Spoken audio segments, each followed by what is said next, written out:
السلام علیکم ویورز، ایک تشویشناک خبر ہے کہ تہران میں موجود حماس کے پولیٹیکل ونگ کے ہیڈ، بلکہ حماس کے آپ کہہ لیں کہ سربراہ اسماعیل ہنیہ، جو فلسطین اتھارٹی کے وزیر اعظم بھی رہے،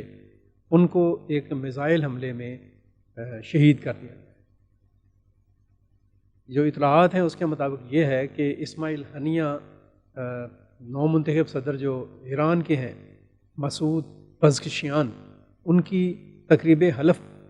وفاداری جو سی ہے، حلف برداری کی تقریب میں شرکت کے لیے تہران میں تھے۔ وہ کل تہران پہنچے تھے اور آج یعنی رات کو ہی صبح 2 بجے کے قریب جہاں پہ وہ ٹھہرے تھے، پاسداران انقلاب کا ایک کہہ لیں گیسٹ ہاؤس تھا، وہاں پہ وہ مقیم تھے، جہاں پہ میزائل حملہ ہوا اور اس حملے میں وہ اور ان کے ایک محافظ، ان کے جو ساتھ تھے، وہ جاں بحق ہو۔ یہ جو واقعہ ہوا ہے اسماعیل ہنیہ کی شہادت کا،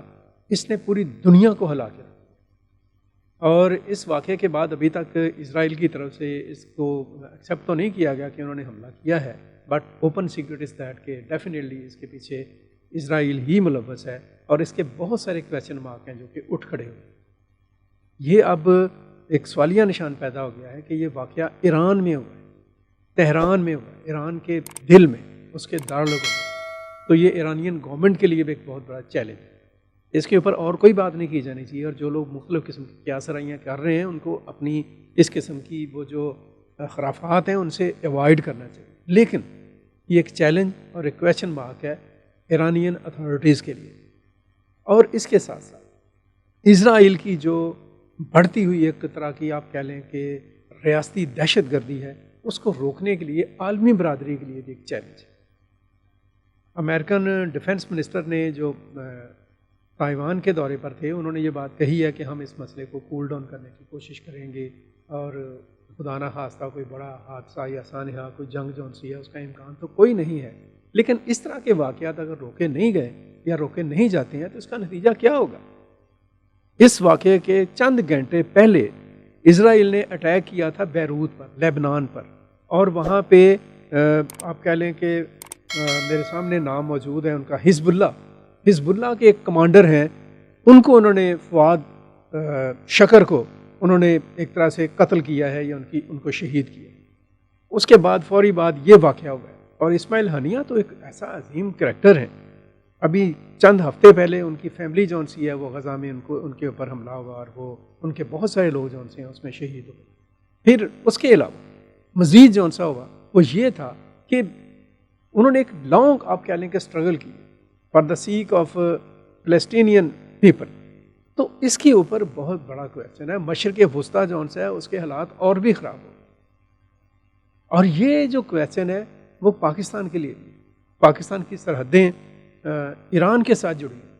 پاکستان ویسے بھی اسلامی دنیا کا ایک عظیم ملک ہے، اور الحمدللہ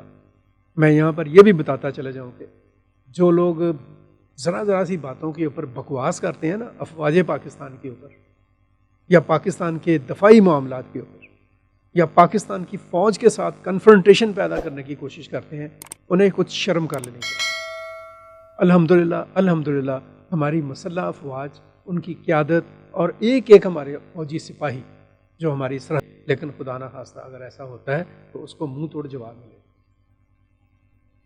ہمیں تنقیس اور انگلی اٹھانے اور انتہائی گندی اپروچ کے ساتھ اپنے ہی اداروں پر حملہ آور ہونے کی سوچ سے احتراز بھی کرنا چاہیے، اس سے معافی مانگنی چاہیے اپنے آپ سے۔ یہ واقعہ ہمیں یہ بھی سبق،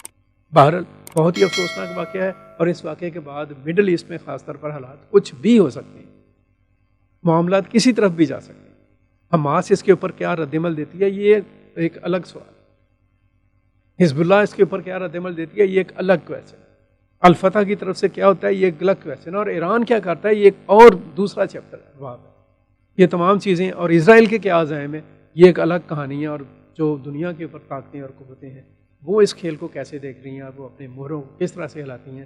اس پر گہری نظر رکھنے کی ضرورت ہے۔ انشاءاللہ اس حوالے سے جو بھی ڈیولپمنٹ ہوگی اس پر بھی ہم بات کریں گے، لیکن آخری الفاظ کے ساتھ انہی اس بلاگ کے کہ we proud of our defence forces,